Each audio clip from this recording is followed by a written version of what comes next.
भगत जी सत साहिब, थोड़ा समाधान की कृपा करें।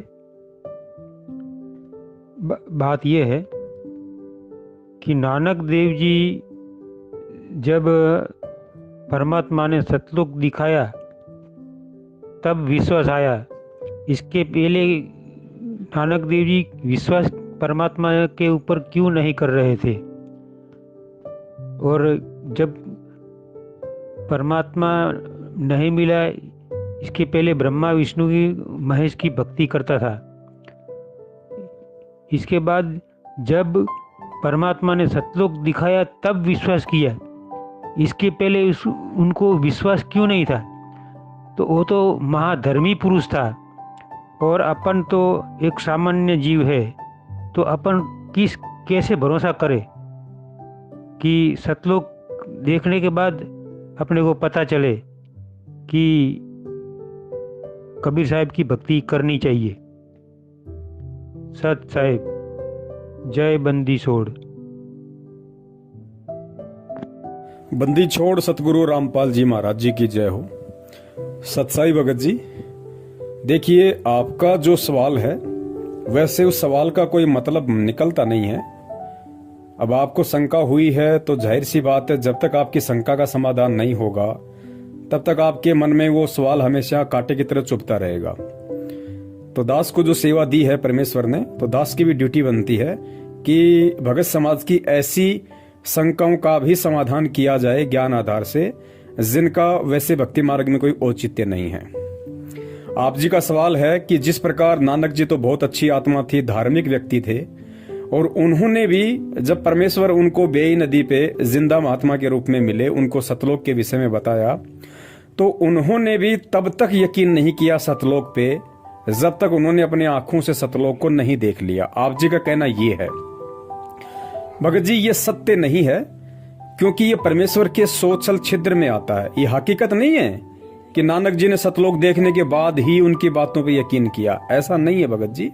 सत्संगों के सार को समझना पड़ेगा हमें। परमात्मा स्वयं गरीबदास जी महाराज जी को भी सतलोक लेके गए, जबकि गरीबदास जी महाराज जी के रूप में स्वयं कबीर परमेश्वर थे, डबल रोल में थे। डबल रोल में कैसे थे? जिस प्रकार काशी के भंडारे में स्वयं परमात्मा केशव बंजारे का रूप बना के आए। अब बताइए, एक रूप में तो परमात्मा सवाल पूछ रहा है और दूसरे रूप में कबीर रूप में परमात्मा खड़ा होकर 8 पहर तक 24 घंटे तक उन सवालों का जवाब दे रहा है। तो क्या हम ये कह दें कि कबीर परमात्मा को जब पता ही नहीं कि सतलोक में क्या है, वो यहाँ क्यों आए हैं? तो भगत जी, सवाल व्यर्थ का होगा, क्योंकि केशव बंजारे के रूप में खुद कबीर परमेश्वर थे। उसके बाद भी वो सोचल छिद्र करते हुए, अपने आप को छुपाते हुए, इसी पृथ्वी का एक प्राणी बताते हुए और परमात्मा से सतलोक के विषय में सवाल कर रहा है, जिसने स्वयं सतलोक की रचना की। तो भगत जी, हमने परमेश्वर के सत्संगों के सार को, इन संकेतों को समझना पड़ेगा कि ऐसे खेल, ऐसी लीलाएं परमात्मा क्यों करते हैं। 650 साल से लेके आज तक और 650 साल से लेकर पहले के 3 युग, द्वापर, त्रेता और सतयुग में परमात्मा जिन जिन रूपों में आए और जो जो खेल परमात्मा ने किए, जो जो लीलाएं रची, वो भगत जी सारी की सारी लीलाएं, और 650 साल से लेके आज तक जो जो परमात्मा ने लीलाएं की हैं, वो सिर्फ आप और हम सब कलयुग की इस बिचली पीढ़ी में उत्पन्न आत्माओं के लिए की हैं। ये उदाहरण पेश किए हैं ताकि हम समझें, हम परमेश्वर से जाड़ घिसाई ना करें।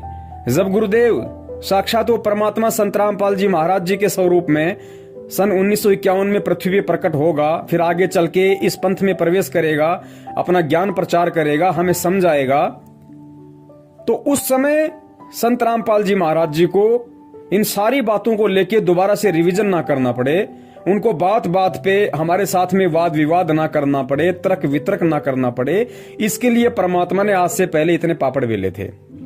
तो आपका जो सवाल है, उस सवाल का जवाब ये है कि नानक जी जो थे, उन्होंने परमात्मा से वाद विवाद वास्तव में इसलिए नहीं किया क्योंकि उन्होंने सतलोक को अपनी आंखों से नहीं देखा था। बात ऐसी नहीं है भगत जी। नानक जी को परमात्मा ने प्रेरणा की, मलुकदास जी को परमात्मा ने प्रेरणा की, धर्मदास जी के अंदर परमेश्वर ने प्रेरणा की। ये सारे के सारे जो खेल थे, इन आत्माओं में प्रेरणा करके और परमात्मा ने अपनी मर्जी से उनको सतलोक दिखाया। सतलोक दिखा के फिर वापस छोड़ा, फिर उन सब बातों को साहित्य में लिखा। क्यों? केवल आप और हम आत्माओं को ये यकीन दिलाने के लिए, ये विश्वास दिलाने के लिए कि वास्तव में सतलोक है, वहां पे परमात्मा है, वहां पे सारी सुख सुविधाएं हैं। केवल आप और हम आत्माओं को ये सब कुछ समझाने के लिए, ताकि फिर बात बात पे हर भगत को ये ना कहना पड़े और हर भगत ये ना कहे कि मुझे सतलोक दिखाओ, जब तक दिखाओगे नहीं तब तक मैं मानूंगा नहीं। और भगत जी जिनको दिखाया, क्या उन्होंने मान लिया? हजरत मोहम्मद जी को परमात्मा सतलोक लेके गए, क्या हजरत मोहम्मद जी वहां रहे? इतने सुख होने के बाद भी नहीं रहे ना, क्योंकि उनको ज्ञान नहीं था। बिना ज्ञान के वो सतलोक के सुखों को भी फीका समझ रहे थे।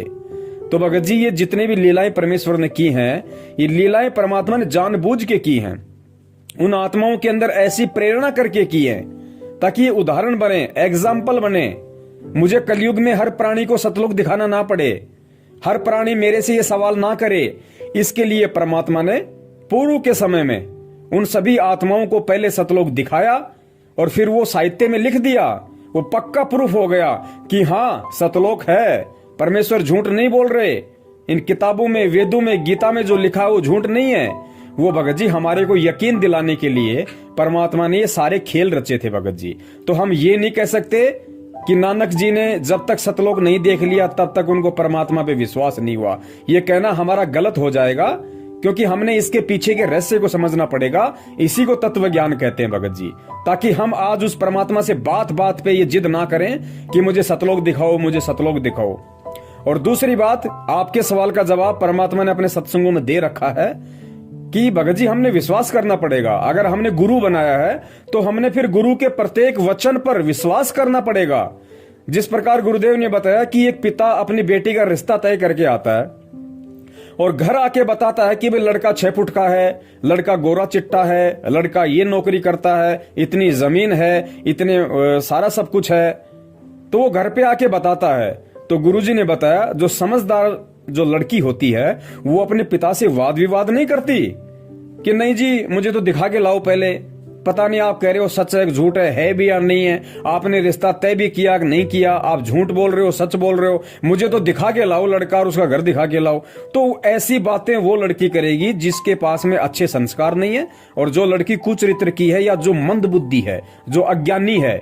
वरना जो समझदार बच्ची होगी उसको अपने बाप के ऊपर यकीन होगा कि बाप कभी अपनी बेटी का बुरा नहीं चाहेगा, उसके भविष्य को अंधकार में नहीं धकेलेगा किसी ऐसे घर में उसका रिश्ता तय करके। तो बाप जो बोल रहा है वो बिल्कुल सत्य है, ये उस लड़की को यकीन करना पड़ेगा अगर वो समझदार है तो भगत जी हमने भी उस लड़की की तरह एक समझदार शिष्य बनना है, एक समझदार भगत बनना है। और हमने अपने गुरुदेव पे, अपने बाप पे ये विश्वास करना पड़ेगा कि हमारे बाप ने जो कह दिया वो बिल्कुल सत्य है। और बाप ने खाली कह नहीं दिया, बाप ने इतिहास में लिखा हुआ भी दिखा दिया, वेदों में, गीता जी में लिखा हुआ भी दिखा दिया, और बाप ने प्रैक्टिकल में भी दिखा दिया उन आत्माओं को निमित्त बना के पहले के समय में। और वो आत्माएं चीख चीख के अपने ग्रंथ बना के चली गई कि हाँ सतलोक है। गरीबदास जी महाराज जी ने कहा कि हम देखा सो सांच है और सकल परपंच। नानक जी ने गुरु ग्रंथ साहब लिख दिया सतलोक में कैसे नर नारी हैं, कैसा वहां का व्यवहार है, कैसा वहां का वातावरण है, क्या सुख है, सारी बातें तो लिखी हुई है। अब आज हम कहें कि साहब जब तक हम नहीं देख लेंगे हमें विश्वास कैसे हो? तो भाई ये तो फिर आपकी अपनी मर्जी है, इसमें किसी के साथ कोई जबरदस्ती नहीं है। जिसको ये भक्ति ज्ञान समझ में आएगा वही टिक पाएगा, अन्यथा सतलोक देखने के चक्कर में भाई लगे रहो। सत साहेब जय हो बंदी छोड़ की।